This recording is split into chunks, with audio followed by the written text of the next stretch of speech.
Hey everyone, it's Jessica from Pretty Prints and Paper, and today I'm going to just do an overview of how I am bullet journaling in a traveler's notebook system.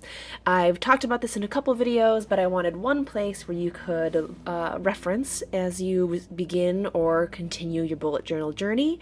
The bullet journal system is based on Ryder Carroll.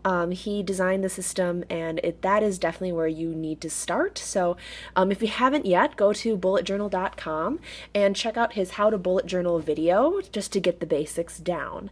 The one thing that you do get to decide is what your signifiers are, so take a moment and do that before you dig into this system. And then the Traveler's Notebook was started by Viedori. They've got that Traveler's Notebook trademark where it's essentially a leather cover with elastics inside that holds different notebooks inside of it. And I'll show you that. There's so many different people who make Traveler's Notebook covers. Just take a look at Etsy and you'll be flooded with options. They make them out of leather, vegan leather, fabric, or you can even make your own with some felt and foam. There's a lot of options. The three that I have right here are from the Foxy Fix. Kelly and Jordan make these leather covers in such beautiful, vibrant colors, and I've always loved their work, so all my notebook covers are from them. Just to give you a glance, you see leather cover, elastic band, there's a pen loop on this one, and how the notebooks stay in is these strands in here, right? And when you have a notebook, you loop them into the elastic, which holds it together. So that's what I realized was something that people were wondering is how do those notebooks stay inside? So that's how this cover works. And it's kind of up to you what kind of options that you want for it. For example, the first thing you have to decide is the size. How big do you want your notebook cover to be? All three of mine are what are considered a wide size, which is just bigger than an 8 by 5 inch notebook. I like that size because it seems like the books are pretty standard that you see in other places. It is not an A5, but close to it. And I got a wide so I can put more than a couple notebooks inside without any overhang. They come in as small as pocket size, which fits those field note size notebooks, which are about this big. There's the traditional Viedori, which is about this tall but narrower.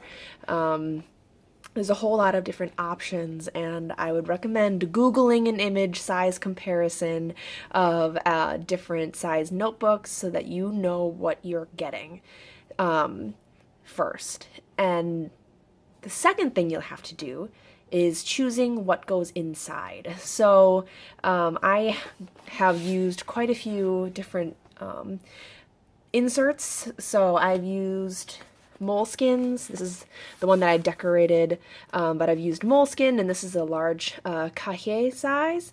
And then I also order from Yellow Paper House, and I also order from May Designs. So I have a whole lot of different inserts that I've used in the past, and some things that you need to keep in mind when you order them. The weight. So the more notebooks you add, the heavier that your traveler's notebook is going to be, and that eventually hurts. So that's something to keep in mind. Consider the paper weight. Especially if you use a fountain pen, you're going to want something with a high grams per square meter, I think is the measurement, where the heavier weight will be able to take ink better. One of the things that I find most annoying about paper is when you draw on one side and you see ghosting and stuff on the other side. So it's worth asking how well the paper takes ink. Especially if you're doing things with watercolor or mixed media, that's something that you should keep in mind when you're ordering your inserts. I don't do any watercoloring, but I do sometimes use fountain pen, so it's something that I consider when I order mine. of course, the number of pages that are inside. So depending on what you're using the inserts for, consider how many pages that you'll need. Obviously, the difference between bullet journaling in a notebook and bullet journaling in a traveler's notebook is that these are much thinner than your Rhodia or your other single notebooks.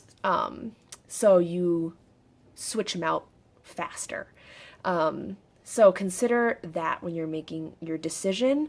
The yellow paper house ones come with 40 pages, and for me, that lasts me 2 months. So I use about 20 pages a month, and in the May designs, they come with 80 pages. So if there's something that you want to hold on to for longer, obviously get more pages. Otherwise, my planning one, I don't really need to hold on to for very long, and so I reduce the weight by getting a lighter planning insert. Whew, that's a lot, right? So those are some things to consider when you're thinking about where to order these from. There's a lot of people on Etsy, again, that sell inserts based on what you need. You can also get them pre-printed with monthly calendars or things like that. I usually buy mine blank. So I'll get a dot grid or a grid or completely blank depending on what I want to use it for, and that's up to you. Now, there's other stuff that you can add to your traveler's notebook that I have in my notebook. Easy things like clips, which I like to hold my pages open. I've never had a problem with that. And the most useful one is from that Viedori brand, and I ordered it off of Amazon, which is this pocket. This slides in and out, and one side there's a Ziploc pouch, and the other side is a dashboard, so you can kind of put a decorative piece of paper in here. I obviously have receipts in here, and I just stick random Post-its to it. Just to, if I'm on the go and I jot something down, then I can quick stick it somewhere, and this is where I stick that. Uh-oh. I'll leave that out for now, but this is great for receipts that I might have to use to return things. I carry extra stickers and washi tape on the go in this pouch, so it's a really nifty thing to add to your system. Now, deciding on what your inserts are. That's your next big step when you are setting up your traveler's notebook system, and it's my favorite part because it's the biggest draw for me is that I can set it up in different categories. So I have separation, but all in one place. It's partly why I don't use an index, because it's my planners are short enough where I can just kind of flip through, and I kind of know in which section these things fall. So for people who don't like lists intermingling with your dailies, this might be the solution for you. Now, I tend to stick with having 3 to 4 inserts in my traveler's notebook, because after that it gets really heavy, really full, and it's harder to keep the pages open. And so you decide what you want to use your inserts for. That's the beauty of the system. So some examples that you might consider are things like your planning insert, which could be your dailies. It could be one for all your collections, one for a brain dump or a mind sweep, which is just a catch-all for all your thoughts that you can use for your planning later. You can have an insert for journaling. You can have an insert for your blog and business. There's a whole range of things that you can use this for. You might even consider having one insert dedicated to future planning. Now, this is one of the snafus that people have run into with the bullet journal is, how do you deal with future planning? So some people in the traveler's notebook dedicate an entire insert to future planning. So you can use what Ryder uses in his traditional bullet journal system, which is to draw a future log, which has 6 months in the spread. Right, so you can just quick jot down, oh, in next month there's going to be this event or this task.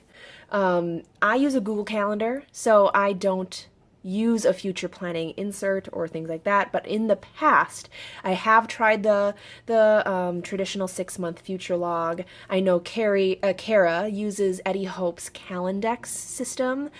Check out her video on that for more information. And I've also used printouts. So I've just printed out the full 30-day monthly calendar thing and used that in my bullet journal. So I personally use the Google Calendar, so I don't have that as a section. But one option from all of these things is that you can have one insert for future planning, and then the next one be for your dailies, and then the next one be for your collections and your lists. So however you build that, you can set it up however you want.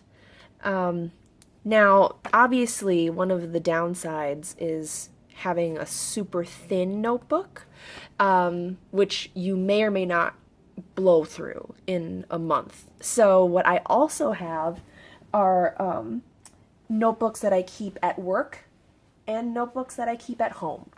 Some collections I found out were things I didn't need to reference that much, and so I separated out and got a separate notebook for my home life. And this is where I put collections that I don't often need to refer to. So things like my cat care, my car care, things that I don't need to have with me on the go. So I separate those out so I can just keep them at home. If it's like home projects or notes that I'm taking, I'll put them in here and leave it aside.